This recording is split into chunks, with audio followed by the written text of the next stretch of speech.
आपके हिसाब से ट्रेनिंग और कंसल्टेंसी क्या होती है, या दोनों के बीच में क्या डिफरेंस है? ट्रेनिंग और कंसल्टेंसी, ट्रेनिंग किसको कहते हैं और कंसल्टेंसी किसको कहते हैं? देखो, ट्रेनिंग का मतलब होता है सिखाना और कंसल्टेंसी का मतलब होता है परामर्श देना, मतलब सलाह देना है, इसको हम जनरल लैंग्वेज में कहते हैं। तो सिखाना और परामर्श देना दोनों अलग चीज़ है, और यही डिफरेंस लोगों को नहीं है। इसी कारण से ना लोग, कई बार क्या होता है कि आपको भी ना उसी तराजू से तौला जाता है जिसको पूरी दुनिया में जितने लोग हैं बाकियों को तौला जाता है। कई बार आप समझो कि कभी कभी क्या होता है, आपकी कुछ हरकतों से कोई आपको बोलता है यार तू भी वैसा ही है। आपको किसी एक चीज से जज करके उसके साथ कंपैरिजन किया जाता है। एज एग्जांपल, मानो आप बाइक तेज चला रहे हो, तो आप रेगुलर बाइक तेज चलाते हो, ठीक है, तो आप अपनी जान जोखिम में डाल ही रहे हो, आप दूसरे की भी जान जोखिम में डालो, एक हुआ। दूसरा हुआ कि एक दिन कोई ऐसा बंदा, किसी को अर्जेंसी थी, कोई इमरजेंसी थी, इसके कारण उसने बाइक तेज चलाई और किसी ने उसको देख लिया, तो उसको क्या बोला जाता है? तो भी उसकी तरह है, बाइक तेज चलाता है, लेकिन आपने सिर्फ एक बार चलाई। तो होता क्या है कि आपको भी उसी तराजू से तौला जाता है जिससे बाकी दुनिया को तौला जाता है। तो कई बार हमारे जो लोग, हमारे जो क्लाइंट हैं या जो आपके पास इंक्वायरी कर रहे हैं ना, वो भी आपको ट्रेनर मानते हैं कि ये लोग भी सिखाएंगे, ये लोग भी कोई कोर्स बेचेंगे, ये लोग भी कोई है ना सेमिनार बेचेंगे, ये लोग भी कोई ऐसी प्रोडक्ट बेचेंगे, और इसके बाद में कोई एक बंदा आएगा और बोल के चला जाएगा। इसी तराजू से हमें भी कई बार तौला जाता, जबकि हमारा पूरा का पूरा कंप्लीटली अलग है। हमारा समझो, हमारे नाम के अंदर समझना एक चीज है, Gurukul training and consultancy services. Training and consult, Gurukul training services नहीं, Gurukul training and consultancy services. तो होता क्या है कि ट्रेनिंग और कंसल्टेंसी हम दोनों चीजें करते हैं।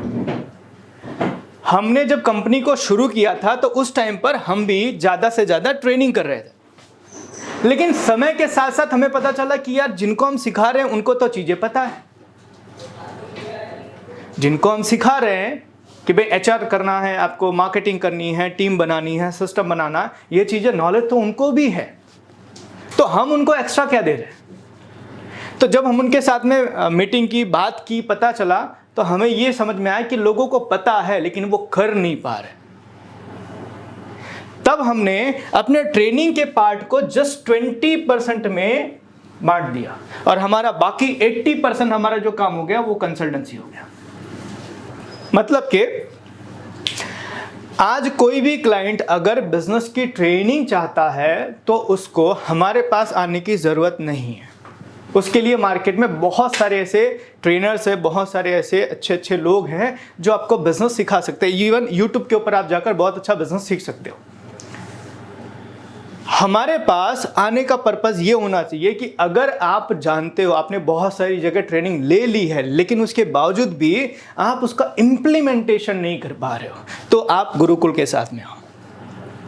तो ट्रेनिंग एंड कंसल्टेंसी सर्विसेज, हमारी ट्रेनिंग ओनली जस्ट 20% है, जिसमें किसी ने कभी भी कोई भी बिजनेस का कोर्स नहीं किया, कोई ट्रेनिंग नहीं ली, तो वो हमारे पास से कुछ बेसिक कोर्सेज है जो हमारी एप्लीकेशन पे अवेलेबल है, और कुछ कोर्सेज हम जो ऑफलाइन करते हैं, वहां पर आके वो बिजनेस को समझ सकता है। लेकिन बिजनेस को बड़ा करना है या बिजनेस को अगर आपको खड़ा करना है तो आपको कंसल्टेंसी की रिक्वायरमेंट है, और हम एज ए कंसल्टेंट हम वो करते हैं। तो ट्रेनिंग का मतलब ये होता है कि आपको सीखना, ये आपको सिखाया जाता है, आपको सिखाया जाता है कि बिजनेस क्या है, बिजनेस के कौन से रूल्स होते हैं, बिजनेस में कौन से स्टेप्स होते हैं, कौन सी स्ट्रेटजी होती है, लीगल फॉर्मेशन क्या होता है, मार्केटिंग कैसे करनी होती है, एचआर कैसे बनाना होता है, कैसे सिस्टम बनाना होता है, ये सारी चीजें आपको सिखाई जाती है। और कंसल्टेंसी में क्या होता है, आपको परामर्श दिया जाता है आपकी कंपनी के हिसाब से कि आपके वहां पे एचआर कैसा होना चाहिए, आपके प्रोडक्ट के हिसाब से आपको मार्केटिंग कैसी करनी चाहिए, आपके प्रोडक्ट के हिसाब से आपको कैसी टीम बनानी चाहिए, आपको कौन से सिस्टम बनाने चाहिए, और वो हम करते हैं। और ना कि हम सिर्फ परामर्श देते हैं, हम आपकी टीम बनाने में, सिस्टम बनाने में, मार्केटिंग करने में, सेल्स बढ़ाने में, आपका बिजनेस बढ़ाने में हम आपके साथ में वो सारी चीजें इंप्लीमेंट करते हैं जो हम आपको बताते हैं, एंड दैट इज कंसल्टेंसी। तो कंसल्टेंसी को समझना बहुत ज़रूरी है, नहीं तो लोगों के दिमाग में क्या आता है, कंसल्टेंसी मतलब कि कोई बंदा आएगा और उसको 2-4 चीज़ें सिखा के 2-4 चीज़ें बता के फिर वो चला जाएगा। ये होती है ट्रेनिंग। कंसल्टेंसी का मतलब होता है कि आपके साथ लगातार 4 से 6 महीने तक आपके साथ काम किया जाता है। इसके पूरे स्टेप्स होते हैं और वो स्टेप मैं आपको बताता हूँ ताकि आपको समझ में आएगा कि ट्रेनिंग में और कंसल्टेंसी में क्या फ़र्क है। जब कोई भी क्लाइंट आपको जब इंक्वायरी करे कि एक्चुअल में आप कैसे उनके बिजनेस को डेवलप करोगे, तो आपको उनको ये चीज़ें समझानी है कि सर फर्स्ट ऑफ ऑल जब आप हमारे साथ में जुड़ते हैं तो पहले हम आपका फर्स्ट स्टेप आता है, आपके बिजनेस का एनालिसिस करते हैं।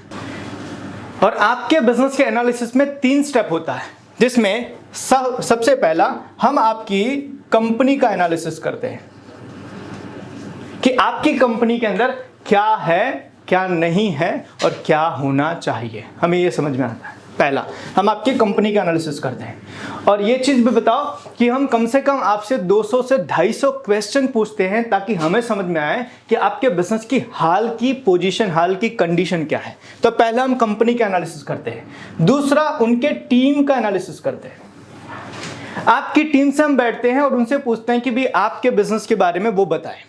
कई बार क्या होता है, आपकी टीम जो होती है बहुत सारे आइडियाज़ आपके बिजनेस के बारे में उनके दिमाग में होता है, लेकिन आप पूछते नहीं हो और इसीलिए वो बताते नहीं हैं। तो कई बार आपके वहाँ क्या इंप्रूवमेंट होना चाहिए आपकी टीम को पता होता है, लेकिन आप उनसे पूछते नहीं हो, इसलिए वो आपको नहीं बताते। तो दूसरी हम मीटिंग करते हैं आपकी टीम के साथ। और तीसरी जो सबसे इंपॉर्टेंट चीज़ है वो है हम आपके कस्टमर के साथ मीटिंग करते हैं ताकि आपके कस्टमर से आपके बिजनेस, आपके सर्विस के बारे में जाना जाए। ये 3 लोगों से जब मीटिंग होती है उसके बाद एग्जैक्टली हमारे पास रिपोर्ट आता है कि आपके बिजनेस ग्रोथ ना होने का सबसे बड़ा कारण क्या है। और ये रिपोर्ट बहुत अलग आता है, हर कंपनी का ये रिपोर्ट अलग होता है। कुछ कंपनी के अंदर जो ऑनर होते हैं वही अपने बिजनेस के सबसे बड़े बाधक होते हैं। जो कंपनी के लीडर होते हैं उनका माइंडसेट, उनका पुराना सोच, उनका पुराना काम करने का तरीका, यही उनके बिजनेस को आगे बढ़ने नहीं देता है। पहला। दूसरा हो सकता है कि आपके पास ढंग की टीम ही ना हो सकता है कि आपकी प्रोडक्ट जो हो उस प्रोडक्ट में उतना दम ही ना हो सकता है कि आपके पास ऐसा कोई सिस्टम ही ना हो जिससे आपका बिजनेस ग्रो करे, हो सकता है कि आप मार्केटिंग ही नहीं कर रहे हो। और इन सब के अलावा सबसे ज़्यादा इंपॉर्टेंट चीज़ है कि आपने अपना लीगल डॉक्यूमेंटेशन किया है कि नहीं किया है। आपका बिजनेस ग्रो होगा तो आपको लीगल चीज़ें चाहिए। कई बार लोगों के यहाँ जीएसटी नहीं होता है, कहीं पर लोग टैक्स नहीं भरते, कहीं पर लोग अपना कहते हैं ना कि बहुत सारे लीगल के प्रोसेस पूरे नहीं करते। करंट अकाउंट नहीं होता उनके पास में, उनके पास पैन कार्ड नहीं होता, उनके पास ऑफिस नहीं होती है, नाम का रजिस्ट्रेशन उनके पास नहीं होता है, लोगो नहीं होता उनके पास। ये सारी चीज़ें होती है। तो हमें एग्जैक्टली जब हम ये एनालिसिस करते हैं, पहला स्टेप यहां से पता चलता है कि आपके बिजनेस की एक्चुअल प्रॉब्लम क्या है। और जब ये एनालिसिस का पूरा रिपोर्ट हमारे हाथ में आता है तब सेकंड स्टेज आता है। उसके बाद सेकंड स्टेप आता है जिसमें हम आपके बिजनेस की प्लानिंग करते हैं। आपके बिजनेस की प्लानिंग करते हैं। और इस बिजनेस की प्लानिंग कैसे होती है? सबसे पहले हम आपका आने वाले 5 या 10 साल का विजन, मिशन, गोल बनाते हैं ताकि आपको पता चले कि 5 या 10 साल के अंदर हम किस वे में आगे बढ़ने वाले हैं। कई बार लोग बिजनेस करते हैं लेकिन उनको समझ नहीं है कि आने वाले 2 साल, 3 साल, 5 साल के बाद मुझे मेरे बिजनेस को ग्रो कहाँ करना है। उनको नहीं आइडिया होता मुझे टीम बड़ी करनी है, मुझे ब्रांच बढ़ानी है, मुझे फ्रेंचाइजी करनी है, मुझे मैन्युफैक्चरिंग में जाना है, मुझे ट्रेडिंग में जाना है, मुझे होलसेल में जाना, किस में जाना है उनको नहीं पता होता है। तो सबसे पहला हम उनके साथ उनका विजन, मिशन बनाते हैं। दूसरा कि अगर उनके वहाँ पर पार्टनर्स हैं, 2 पार्टनर है, 3 पार्टनर है, 5 पार्टनर है, तो सबका रोल डिवाइड होना बहुत ज़रूरी है। तो हम उनका रोल डिवाइड करते हैं। अभी हम एक कंपनी की कंसल्टिंग कर रहे हैं, उनके वहाँ पे 3 लोग हैं, 2 भाई और उनके एक फादर। तो 2 लोग अपने ही में लड़ रहे हैं। किसी को ये लग रहा है मैं ये बिजनेस करूंगा, इसको मैं बड़ा करूंगा, होलसेल को, किसी को लग रहा है मैं रिटेल को बड़ा करूंगा, किसी को लग रहा है कि मैं दोनों बड़ा करना चाहता हूं, और इस कारण से झगड़ा हो रहा है। तो पता ही नहीं है कौन किसको काम करेगा। और कई बार क्या होता है कि बिजनेसमैन को ये भी नहीं पता होता है कि एक्चुअल में मेरी पर्सनालिटी, मेरा नॉलेज, मेरा तजुर्बा, मेरे कौन से डिपार्टमेंट के अंदर मुझे काम करना चाहिए ताकि उससे बिजनेस को फर्क पड़े। कुछ लोग अपने बिजनेस को खुद कंट्रोल करना चाहते हैं जबकि उसके लायक उनके पास स्किल नहीं होती है। कई बार लोग बोलते हैं, हम लोगों को बताते हैं, सर आपके वहाँ पे ना आप एक एचआर लाओ।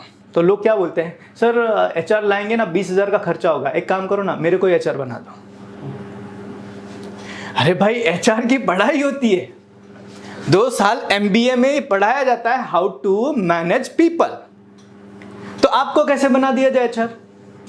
आपको लेबर लॉ के बारे में नहीं पता, आपको पीएफ का कंडीशन नहीं पता, आपको टीडीएस के बारे में नहीं पता, आपको एम्प्लॉय के बारे में नहीं पता, हायरिंग कैसे करनी नहीं पता है, उनके लिए डॉक्यूमेंटेशन इंडक्शन कैसे करना, उनको ट्रेनिंग कैसे देनी है, उनके लिए एसओपीज कैसे बनानी है, आपको नहीं पता है, तो आप कैसे एचआर बन जाओगे? तो लोग ये गलती करते हैं, तो उनका रोल डिवाइड करते हैं कि भाई अगर 2 लोग या 3 लोग हैं तो कौन मैन्युफैक्चरिंग करेगा, कौन सेल्स करेगा, कौन मार्केटिंग करेगा, कौन एडमिन अकाउंटिंग देखेगा। ये पूरा उनका रोल डिवाइड होता है। एंड उसके हिसाब से फिर तीसरा स्टेज आता है, उनकी ऑर्गेनाइजेशनल का स्ट्रक्चर बनता है, कंपनी का स्ट्रक्चर, ऑर्गेनाइजेशन स्ट्रक्चर बनता है। आपकी कंपनी छोटी है तो कैसा स्ट्रक्चर होना चाहिए, आपकी कंपनी बड़ी है तो कैसा स्ट्रक्चर होना चाहिए, मतलब कि आपकी कंपनी में कितने डिपार्टमेंट होने चाहिए। कई बार जब हम उनका एनालिसिस करते हैं, हम उनसे सवाल पूछते हैं, सर आपके वहाँ डिपार्टमेंट कौन है? बोले सर एक ही डिपार्टमेंट है। कौन? सारा डिपार्टमेंट मैं संभालता हूँ। मैं सुबह आता हूँ, सामने जो दिखता है मैं वो करता हूँ। कभी मन किया तो प्रोडक्शन कर लिया, कभी मन किया तो सेल कर दिया, कभी का मन किया तो मार्केटिंग कर ली, कभी मन किया तो अकाउंटिंग कर ली, सारी चीज़ें मैं कर ली। उनके वहाँ डिपार्टमेंट ही नहीं होते। और हर जगह पर डिपार्टमेंट होना बहुत ज़रूरी है। हम सबके घर पे भी डिपार्टमेंट है, पता है? घर का रसोई संभालने की जवाबदारी किसकी? मम्मी की। और बाहर पैसा लाने की जवाबदारी किसकी? अब सोचो कि अगर सब एक को करना, मम्मी की जवाबदारी घर की रसोई भी और बाहर पैसा लाने की भी, क्या होगा? या पापा की जवाबदारी ये हो कि उनको बाहर से पैसा भी लाना है और घर का रसोई भी करना है। यहां पर डिसबैलेंस होता है। एग्जैक्टली। और यही चीजें बिजनेस में होती है। जब मैं सब चीजें करने जाता हूं तो मेरे वहां पर कितने डिपार्टमेंट होने चाहिए, इसको कहते हैं ऑर्गेनाइजेशनल स्ट्रक्चर। बनाना होता है डिपार्टमेंट, कि अगर आपका मैन्युफैक्चरिंग यूनिट है तो प्रोडक्शन डिपार्टमेंट बनेगा, परचेज डिपार्टमेंट बनेगा, सेल्स डिपार्टमेंट बनेगा, मार्केटिंग डिपार्टमेंट बढ़ेगा, अकाउंट डिपार्टमेंट बढ़ेगा। अगर आपकी टीम बड़ी है तो आपका एचआर डिपार्टमेंट बढ़ेगा, आपकी सर्विस डिपार्टमेंट बढ़ेगा। और भी बड़ी आपकी टीम है तो आपके पास सीआरएम डिपार्टमेंट होना चाहिए, आपके पास आरएनडी डिपार्टमेंट होना चाहिए, पीआर डिपार्टमेंट होना चाहिए। तो लोगों को पता ही नहीं होता है कि मेरे कंपनी के अंदर कितने डिपार्टमेंट की ज़रूरत है।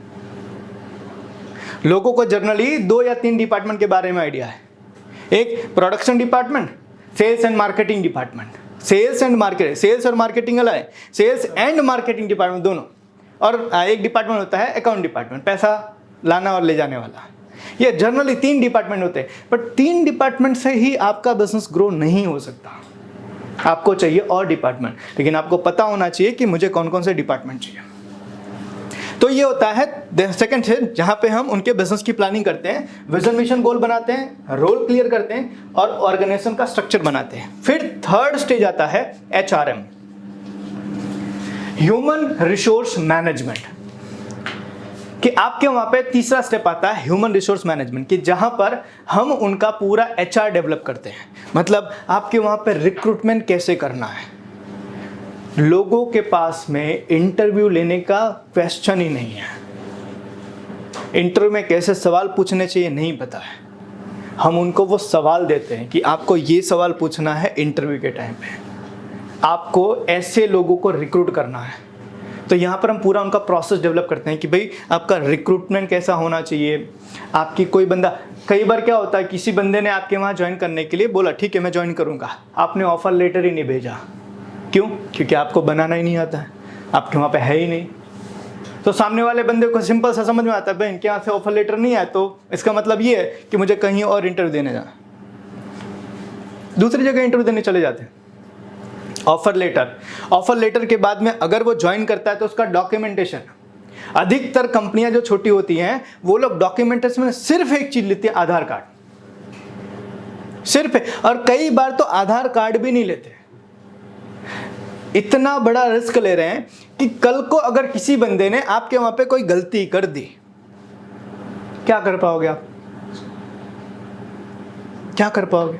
कुछ नहीं कर सकते हो। लोग पता है कई बार इन्हीं चीजों के कारण अपने वहां पे अच्छे स्किल्ड लोग नहीं लेते हैं, क्योंकि उनको ऐसा लगता है कि मैं अच्छे लोग लूंगा ना तो मेरा बिजनेस को नुकसान कर देंगे। नुकसान करेंगे ही। क्यों? क्योंकि तुमने ही उनको नुकसान करने की पूरी परमिशन दी। ना आपने उनका कोई डॉक्यूमेंटेशन किया, ना उनके पास है सारे के सारे रूल्स के ऊपर सिग्नेचर करवाया, ना उनके लिए पॉलिसी बनाई, कुछ बना ही नहीं, तो आपका वो नुकसान 100% करेंगे। एक सिंपल सा है, आपने घर पे एक शेर पाला है, आपने घर पे एक शेर पाला है, वो भी जंगली शेर, लेकिन उसको बांध के नहीं रखा है, क्या होगा? हाँ, आज नहीं तो कल वो पक्का तुम्हारा नुकसान करेगा ही। तो सिंपल सा है। आपके वहां जो बंदा काम करके आ रहा है या काम करने आ रहा है, आपको क्या लगता है कि उसने दूसरी जगह काम नहीं किया होगा? तो वो भी तो घाट घाट का पानी पीकर आ रहा है। तो अगर शेर को आप कंट्रोल नहीं करोगे तो जाहिर सी बात है आज नहीं तो कल तुम्हारा नुकसान करेगा ही। तो हम उनका पूरा HRM सेट करते हैं कि वे आपको अपने वहां पर कैसे रिक्रूट करना है, कैसे उनका इंडक्शन करना है, कैसे उनकी ट्रेनिंग करनी है, कौन कौन से नियम आपके वहां होने चाहिए, कैसी पॉलिसी होनी चाहिए, कैसे सिस्टम होनी चाहिए, ये पूरी चीजें हम उनका सेट करते हैं, जो तीसरा स्टेप है HRM। उसके बाद चौथा स्टेप आता है कि अब आपका पूरा HR सिस्टम सेट हो गया, अब आपकी टीम की ट्रेनिंग होगी। क्योंकि सिर्फ सिस्टम बना देने से लोग आपके सिस्टम को फॉलो करेंगे ऐसा बिल्कुल नहीं है। आपको उनको ट्रेनिंग देनी पड़ेगी। ये सिस्टम बनाया है, क्यों बनाया है, इस सिस्टम का मतलब क्या है, इस सिस्टम को कैसे फॉलो करना है, इस सिस्टम में कैसे आगे बढ़ना, ये उसको ट्रेनिंग देनी पड़ेगी। और यहाँ पे डिफरेंट लेवल की ट्रेनिंग होती है। यहाँ पर डिफरेंट लेवल की ट्रेनिंग होती है। ट्रेनिंग के अंदर सबसे पहला, जो लोग मैनेजर लेवल के हैं, जो लोग जिनके नीचे टीम है, 2-5 लोगों की टीम है, हम उनको ट्रेनिंग देते हैं GFM, गुरुकुल फॉर मैनेजर। जिनके वहां पर मैनेजर लेवल के लोग हैं उनको हम गुरुकुल फॉर मैनेजर की ट्रेनिंग देते हैं, जिससे अपनी टीम को हैंडल कैसे करना है। इसमें हम 3 चीजें सिखाते हैं। पहला, सेल्फ मैनेजमेंट, खुद को कैसे मैनेज करना है। दूसरा, टीम मैनेजमेंट हम सिखाते हैं, अपनी टीम को कैसे मैनेज करना है। और तीसरा, बिजनेस मैनेजमेंट सिखाते हैं, अपने बिजनेस या अपने काम को आपको कैसे हैंडल करना है। गुरुकुल फॉर मैनेजर, ये मैनेजर लेवल की ट्रेनिंग है जहां पे हम इनको ट्रेनिंग देते हैं। दूसरी आती है कैश की ट्रेनिंग, KASH, ये ऑफिस लेवल के लोगों की ट्रेनिंग है, जो ऑफिस में काम करते हैं। ऑफिस जैसे कि आपके अकाउंटेंट हो गए, आपके ना एडमिन डिपार्टमेंट हो गया, मार्केटिंग डिपार्टमेंट हो गया, आपकी सेल्स डिपार्टमेंट होगी, ताकि उनका नॉलेज बढ़े, उनका एटीट्यूड अच्छा हो, उनकी स्किल बढ़े, उनकी हैबिट अच्छी हो। हम उनको ट्रेनिंग देते हैं, जिसको कहते हैं हम कैश की ट्रेनिंग। देन उसके बाद में सेल्स की ट्रेनिंग होती है। जो आपके वहां पर सेल्स करने वाले डिपार्टमेंट है उनको हम सेशन डिलीवर करते हैं स्पेशली सेल्स के ऊपर, कि भाई सेल्स कैसे करना होता है, किस तरीके से। अगर आप रिटेल में हो तो रिटेल सेलिंग स्किल्स क्या होती है, अगर आप होलसेल या मैन्युफैक्चरिंग में तो प्रोफेशनल सेलिंग स्किल्स क्या होती है, अगर आप सर्विस के अंदर हो तो आपको किस तरीके से सर्विस में सेलिंग करनी है। इवन हम ये भी देते हैं कि आपके वहां पे अगर फोन पे आप टेलीफोनिक सेल करते हैं तो हम ये ट्रेनिंग देते हैं, how to sell on phone. ये ट्रेनिंग हम उनको देते हैं। तो ये होती है सेल्स ट्रेनिंग। और इसके बाद जिनके वहां पे लेबर होते हैं, जिनके वहां पे लेबर्स होते हैं, हम उनके लिए मोटिवेशनल वर्कशॉप करते हैं, मोटिवेशनल ट्रेनिंग, जहां पे हम उनको मोटिवेट करते हैं कि भाई इस कंपनी के अंदर आपका ग्रोथ होगा, इस कंपनी में आप आगे बढ़ सकते हो अगर ये चीजों को आप फॉलो करो तो ये उनकी पूरी की पूरी ट्रेनिंग होती है। तो ये है हमारा चौथा स्टेप। फिर होता है 5वां स्टेप। अब हम उनकी मार्केटिंग एंड ब्रांडिंग के ऊपर काम करते हैं। हम उनकी मार्केटिंग एंड ब्रांडिंग की, आपकी प्रोडक्ट के हिसाब से आपको कैसी मार्केटिंग करनी चाहिए। 3 कंसेप्ट मैं आपको बताता हूं, ATL, BTL, TTL, above the line, below the line, through the line. आपकी प्रोडक्ट के हिसाब से आपको कौन सी मार्केटिंग करनी चाहिए, हम इसमें बैठ के उनके लिए स्ट्रेटजी बनाते हैं। आपका कंटेंट क्या होना चाहिए। जर्नली क्या होता है, लोग कंटेंट बनाते हैं 10% ऑफ, अब वो चला गया जमाना। हम सबसे अच्छे हैं दुनिया, मतलब इंडिया के सबसे बड़ी दुकान, अब ये सब चला गया कंटेंट। अब आपके पास कंटेंट होना चाहिए। अब आपके पास ऐसा कंटेंट है कि सामने वाला बंदा आपसे इंक्वायरी करे, इसका मतलब क्या है? तो वो कंटेंट बनाना पड़ता है, और हम आपके साथ बैठ के कंटेंट बनाते हैं। हम आपकी ब्रांडिंग होती है, आपका जो लोगो है ना वो कौन से कलर का होना चाहिए, आपका लोगो कैसा होना चाहिए, आपका नाम कैसा होना चाहिए, आपकी वेबसाइट कैसी होनी चाहिए, आपका सोशल मीडिया पेज कैसा होना चाहिए, ये हम उनके साथ में पूरा बैठ के डेवलप करते हैं। आपके टीम की ड्रेस कोड कैसी होनी चाहिए, ये भी हम उनके साथ बैठ के पूरा डेवलप करते हैं। मानो एक फैक्ट्री है, तो फैक्ट्री के अंदर टी शर्ट होनी चाहिए, तो लोगों की बड़ी इच्छा होती है सर वाइट टी शर्ट रख देते हैं। अरे हम उनको गाइड करते हैं आपको कौन से कलर का रखना चाहिए आपके प्रोडक्ट के हिसाब से। कई लोग होते हैं सर ब्लैक रख दो, नहीं, आपको बताते हैं, आपको गाइड करते हैं। आपके वहाँ शर्ट पैंट होना चाहिए, आपके वहाँ टी शर्ट या जीन्स होना चाहिए, या फिर आपके वहाँ कुछ और होना चाहिए। सबकी इंडस्ट्री के हिसाब से सारी चीज़ें अलग होती है। कितनी जगह पर हमने लोगों को ब्लेजर और टाई के अंदर करवाया, लोगों का सिर्फ टाई करवाया, कितनी सारी ऐसी कंपनियां हैं। आज सूरत के अंदर जहां पर भी आप देख लोगे ना कि यहाँ पर अच्छा ड्रेस कोड है, समझ जाना यहाँ पर गुरुकुल वालों ने काम किया है। जहां पर भी किसी एक आम शोरूम में या आम दुकान के अंदर या कोई आपको ऐसे अच्छी पर्सनालिटी लोग मिल जाना कि टाई पहना हुआ, ब्लेजर पहना हुआ, अच्छे ड्रेस कोड में, समझ जाना या तो गुरुकुल ने इसको ट्रेन किया है या तो गुरुकुल ने इस कंपनी की कंसल्टिंग की है। हमने उनका ड्रेस कोड पूरा सेट किया है, उनको पूरा का पूरा हम मार्केटिंग और ब्रांडिंग में उनकी हेल्प करते हैं। राइट, ये करते हैं। उसके बाद फिर हम उनका छठवां स्टेप आपका सेल्स मैनेजमेंट हम सिखाते हैं कि भाई आपका सेल कैसे मैनेज होगा। कई बार लोग हमारे पास में आते हैं, सर मेरा सेल बढ़ाना, मेरा सेल बढ़ाना है, और बड़े जोश में होते हैं। बोला सर सेल बढ़ाना बहुत बड़ी बात नहीं है। देखो आप ना 2-4 बढ़िया से ऑफर में निकालोगे, 2-4 आप स्कीम निकालोगे और मार्केटिंग करोगे, आपका सेल बढ़ गया। लेकिन अगर आपके पास सिस्टम नहीं है ना, तो वो फिर से नीचे जाएगा, और इस बार जो नीचे जाएगा ना वो दोबारा उठेगा नहीं। तो सेल बढ़ाना कोई बड़ी बात नहीं है, सेल्स मैनेज करना सबसे बड़ी बात है। मतलब कि 2 चीज आती है, एक होती है स्केलेबिलिटी मतलब कि ग्रोथ, और एक होती है स्टेबिलिटी। आगे बढ़ो टिको, फिर आगे बढ़ो फिर टिको। दिक्कत क्या होती है, पूरा ऊपर जाओ फिर नीचे जाओ। तो पूरा जब आप एक साथ में ग्रो करते हो, आपका स्कीम या ऑफर निकाल के आप मार्केटिंग करते हो, आपका सेल ग्रो होता है। लेकिन सेल्स को संभालने के लिए आपने पूरा सिस्टम नहीं बनाया ना, तो आपका सेल पूरा डाउन चला जाता है। और सेल्स का सिस्टम बनाना मतलब कि आपके वहाँ पे पर्टिकुलर सेल्स का डिपार्टमेंट होना चाहिए, आपके वहाँ पर सेल्स के लोग होने चाहिए, और उनके बीच में पूरा स्ट्रक्चर है कि आपका सेल्स का हेड कौन रहेगा, आपके सेल्स का मैनेजर कौन रहेगा, आपके सेल्स के एग्जीक्यूटिव कौन रहेंगे, आपके सेल्स के एडमिन कौन रहेंगे, आपके सेल्स की स्क्रिप्ट क्या होगी। यह सबसे ज़्यादा ज़रूरी है। कई बार आप जाते हो तो आपका बिजनेस क्लोज होता है, आपकी टीम जाती है वो खाली हाथ वापस आती है। क्यों खाली हाथ वापस होती है? आपके पास स्क्रिप्ट ही नहीं है, आपने उसको लिख कर ही नहीं दिया कि भाई मैं ये बोलता हूं इसलिए मेरा डील क्लोज होता है, तू भी ये बोलना शुरू कर। तो सेल्स की स्क्रिप्ट नहीं होती है। हम इसके अंदर पूरा सेल्स मैनेजमेंट का पूरा सेटअप करते हैं। और उसके बाद 7वां स्टेप आता है कि भाई हम उनका सर्विस मैनेजमेंट करते हैं। मतलब कि अब आपके कस्टमर तो आ गए, सेल्स करके आपने अपना कस्टमर बना लिया, लेकिन कस्टमर को संभालोगे नहीं ना, तो वही कस्टमर आपको छोड़कर चले जाएंगे। होता क्या है, नए कस्टमर आते हैं पुराने जाते हैं, नए आते हैं पुराने जाते हैं, नए आते हैं पुराने जाते हैं। और लोग बोलते हैं सर मैं इतने साल से बिजनेस कर रहा हूं, मेरा बिजनेस ग्रो क्यों नहीं हो रहा है?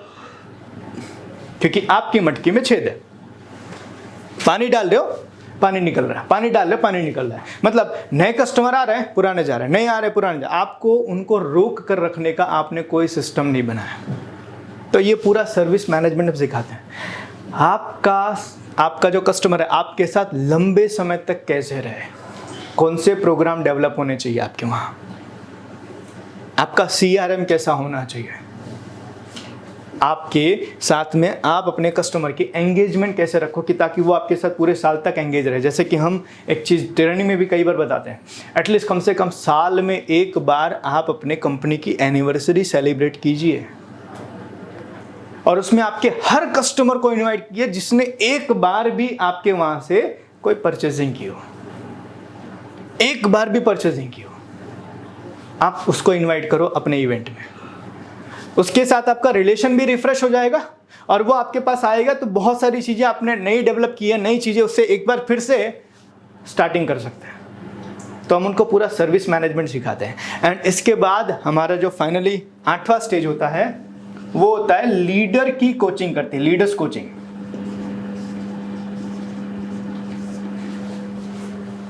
कि एज अ बिजनेसमैन ना आपको भी अपने आप को टाइम टू टाइम अपना माइंडसेट, अपना काम करने का तरीका, अपना बिहेवियर, आपकी चीज़ें आपको चेंज करनी होती है।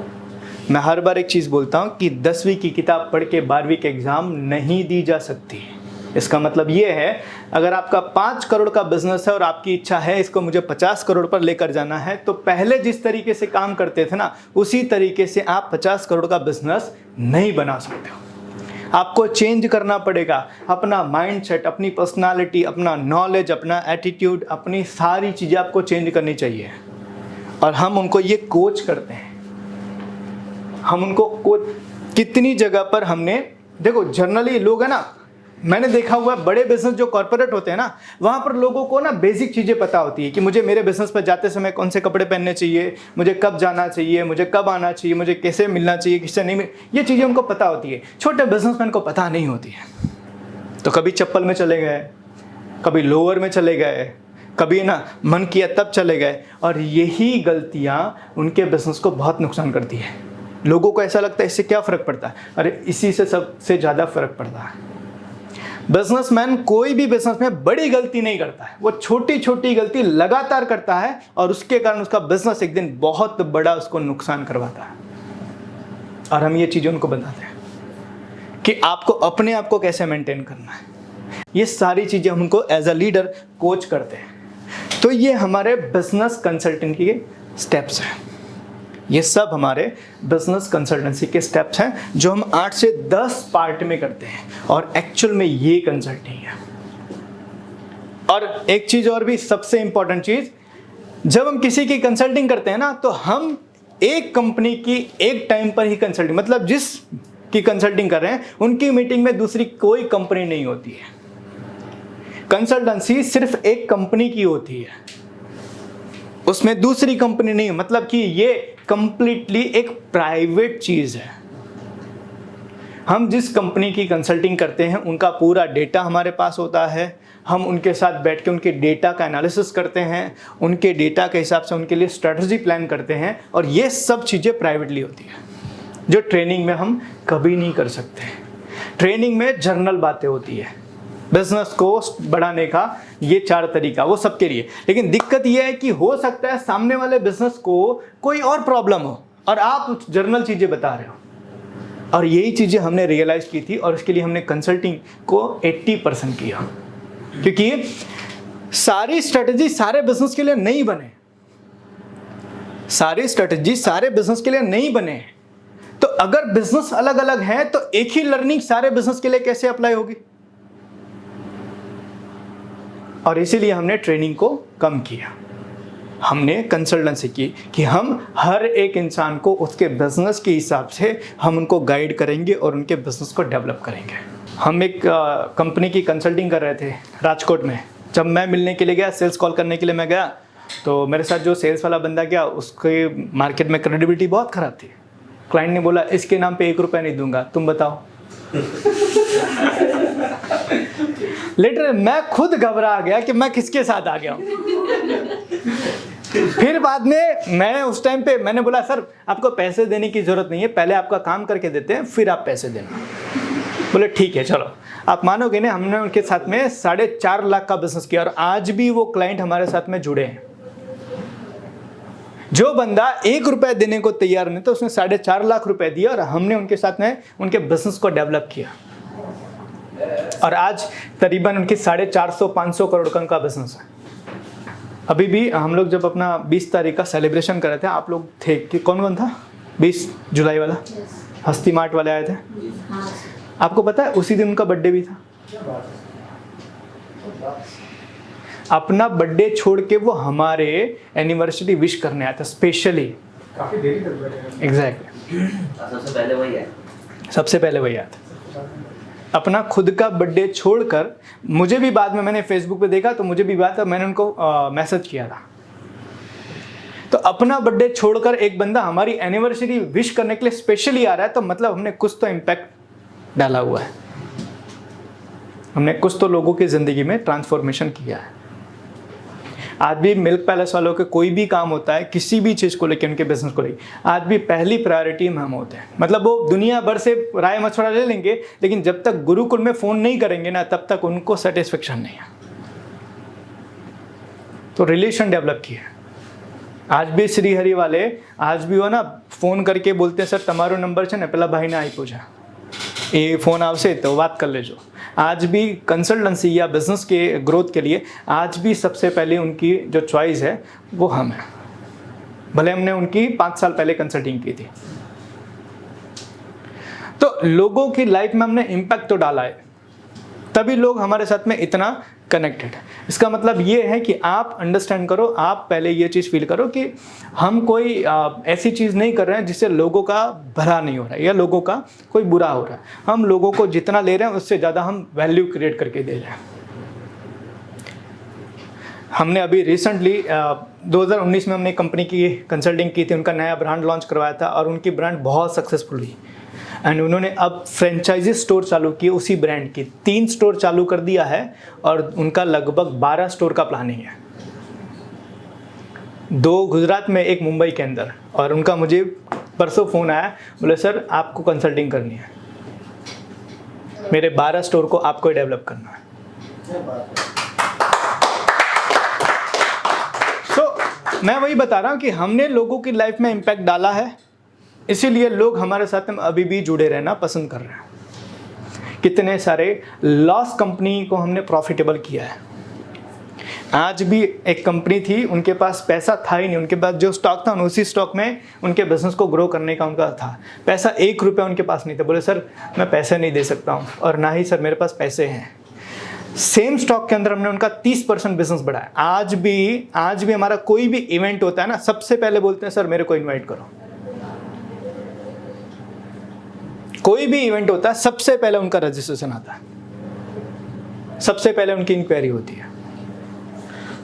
तो हमने लोगों के बिजनेस को इस तरीके से डेवलप किया, ठीक है। तो आई होप सो कि आप लोगों को थोड़ी कंसल्टेंसी की आइडिया आई होगी, थोड़ी आपके प्रॉब्लम या क्वेश्चन जो आते थे उसका सॉल्यूशन आपको मिला होगा। Okay, so wish all the best.